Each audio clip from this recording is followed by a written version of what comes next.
नमस्कार. आपल्या उजनी धरण अपडेट न्यूज चॅनलमध्ये आपल्या सर्वांचं मनापासून स्वागत.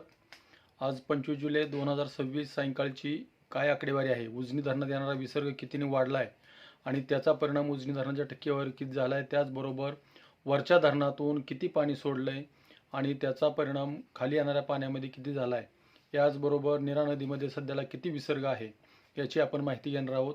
संध्याकाळची आकडेवारी बघितली तर उजनी धरणाचा एकूण पाणीसाठा हा 103.45 TMC आणि उपयुक्त पाणीसाठा हा 39.79 TMC, म्हणजे गेल्या 12 तासामध्ये उजनी धरणात जवळपास 3 TMC पाणीसाठा झालेला आहे.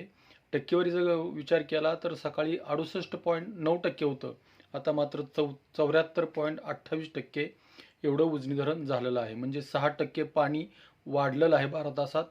आणि आता सध्याला दौंडचा विसर्गामध्ये बघितलं तर सकाळपासून सातत्याने दौंडचा विसर्ग वाढताना दिसतोय. दुपारी 3 वाजता बघितलं तर 72,000 होता, आता बघितलं तर 74,030 क्युसेकचा विसर्ग दौंडमधून उजनी धरणात मिसळतोय. त्याचबरोबर बंडगडाच्या विसर्गामध्ये थोडीशी घट झालेली आहे, 24,416 एवढा क्युसेकचा विसर्ग दौंडच्या दिशेने येतोय.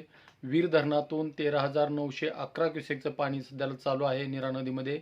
आणि वरच्या धरणाचं जर गणित बघितलं तर कालच्यापेक्षा वरच्या धरणातून सोडण्यात येणाऱ्या पाण्यामध्ये थोडी कपात करून तो आता सध्याला 10 ते 12 धरणातून 35,525 क्युसेकचा विसर्ग त्या धरणातून सोडला जात आहे.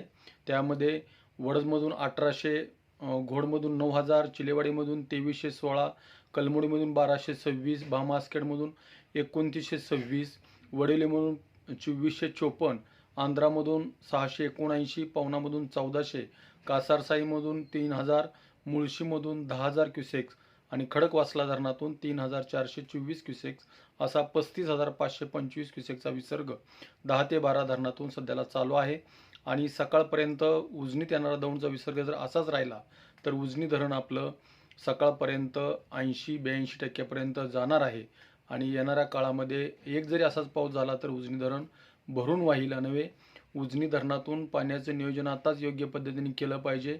अचानक पाऊस जर पडला तर पूर परिस्थिती निर्माण होऊ नये याचं अचूक गणित साधता आलं पाहिजे, साधलं गेलं पाहिजे, तरच शेतकऱ्याला म्हणजे नदीकाठच्या शेतकऱ्याला फटका बसणार नाही आणि उजनी धरणाचाही पाणीसाठा कमी होणार नाही याची काळजी प्रशासनाने घेतली पाहिजे. अशाच उजनीच्या ताज्या घडामोडीसाठी, ताज्या अपडेटसाठी, उजनी धरण अपडेटसाठी बेंबळेहून सिद्धेश्वर शिंदे. धन्यवाद.